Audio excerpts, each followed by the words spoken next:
ଆଜି ଦିନଟି ଆରମ୍ଭ କରିଥିଲି ପି କପି କ୍ଷୀର ଚା।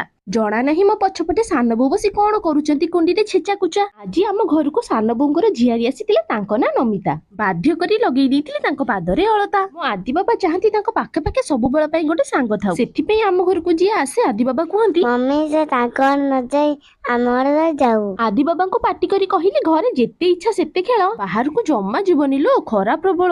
ବୋଉଙ୍କ ମୁଣ୍ଡ ଉପରେ ଆଜି ପିଠାପଣାର ଭାରଟା ଅଛି, ସେଥିପାଇଁ ଟିଭିରେ ଗଙ୍ଗା ଯମୁନା ଫିଲ୍ମ ଦେଖି ଦେଖି ପିଠା ଗଢା ଚାଲିଛି। ଆପଣ ମାନଙ୍କୁ ସୁଦଶା ବ୍ରତର ହାର୍ଦ୍ଦିକ ଶୁଭେଚ୍ଛା। ମା ଲକ୍ଷ୍ମୀଙ୍କ ପାଖରେ ଏତିକି ପ୍ରାର୍ଥନା, ପୂର୍ଣ୍ଣ କରନ୍ତୁ ସମସ୍ତଙ୍କର ମନବାଞ୍ଛା। ପୂଜା ପରେ ବ୍ରତ ଲଗେଇଥିଲୁ ପକେଇ ସେଥିରେ 10 ଗୋଟି ଗଣ୍ଠି, ତାପରେ ବସି ଭୋଗ ଖାଇଥିଲୁ ବାଣ୍ଟି। ଜେଜେ ନାତିଙ୍କ ପାଇଁ ଖରାବେଳ ଖାଇବାରେ ଭାତ ଡାଲିକି ଆଳୁ ଭର୍ତ୍ତା ହେଇଥିଲା, ଆଉ ଆମ ଖାଇବାରେ ଦିନ ଯାକ ନଡିଆ ପୁର ଓ ବୋଟ ପୁର ଦିଆ ସିଝା ମଣ୍ଡା ଥିଲା। ଆପଣ ମାନଙ୍କର ଯଦି ମୋ ଉପରେ ଭରପୁର ସପୋର୍ଟ ରହିଲା, ମୋର ସପରିବାରଙ୍କ ସହିତ ଭଲ ଭଲ ଭିଡିଓ ଆଣିଦେବି ବୋଲି କଥା ରହିଲା। ପୁରା ପରିବାରଙ୍କ ସହିତ ମତେ ଦେଖିବା ପାଇଁ ଚାହୁଁଥିଲେ ସବସ୍କ୍ରାଇବ ନିଶ୍ଚିନ୍ତ କରନ୍ତୁ। ଜୟ ଜଗନ୍ନାଥ।